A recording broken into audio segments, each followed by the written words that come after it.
अन्याय सहन न करण्याच्या जिद्दीचा संदेश विद्यार्थ्यांच्या मनात ठसला। संतोष मळवीकरांच्या 171 प्रकरणांवरील संघर्षमय वाटचालीने विद्यार्थ्यांना नवीन दिशा, योग्य उत्तरे देणाऱ्या विद्यार्थिनींचा रोख रक्कम देऊन विशेष सत्कार। चंदगड तालुक्यातील कारवे येथील महात्मा फुले विद्यालय आणि गुरुवर्य म भ तुपारे ज्युनियर कॉलेजमध्ये आज 11वी आणि 12वीतील विद्यार्थ्यांसाठी विशेष मार्गदर्शन कार्यक्रम अत्यंत उत्साहात पार पडला।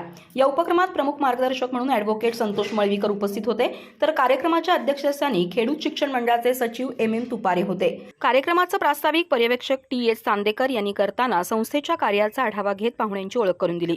त्यानंतर संतोष मळवीकर यांनी विद्यार्थ्यांशी मनमोकळा संवाद साधत आपल्या संघर्षमय जीवन प्रवासाची प्रेरणादायी कहाणी मांडली। गरिबीतून शिक्षण घेताना हॉटेलमध्ये भांडी घासणे, विमानतळावर हमाली करणे अशा कठीण परिस्थितीतून पुढे जात समाजातील दीनदुबळ्यांसाठी लढताना तब्बल 171 अदखलपात्र आणि दखलपात्र प्रकरणे अंगावर घेतल्याची माहिती त्यांनी विद्यार्थ्यांना दिली। बालपणापासूनच अन्याय सहन करायचा नाही आणि अन्याय करणाऱ्याला जागा दाखवायची या तत्वानं महाराष्ट्र, कर्नाटक आणि गोवा या 3 राज्यात लोकांसाठी न्याय मिळवण्याचा त्यांनी संघर्ष केला। समाजकार्याबरोबरच पर्यटनाची आवड जपत देशातील विविध संस्कृतींचा अभ्यास आणि नंतर तब्बल 34 देशांचं भ्रमण त्यांनी केल्याचंही विद्यार्थ्यांना सांगितलं। कोणतंही काम करण्याची लाज बाळगू नका, काम न करता राहण्याची लाज जरूर बाळगा हा त्यांचा प्रभावी संदेश विद्यार्थ्यांच्या मनाला खोलवर भिडला। अध्यक्षीय मनोगतात खेडूत शिक्षण मंडळाचे सचिव MM तुपारे यांनी मळवीकर यांच्या कार्याचं कौतुक करत विद्यार्थ्यांना शिक्षणाचं महत्त्व पटवून दिलं। करिअरसाठी पैसा लागत असला तरी योग्य करिअर घडवण्याची जबाबदारी शिक्षण पार पाडते असं ते म्हणाले।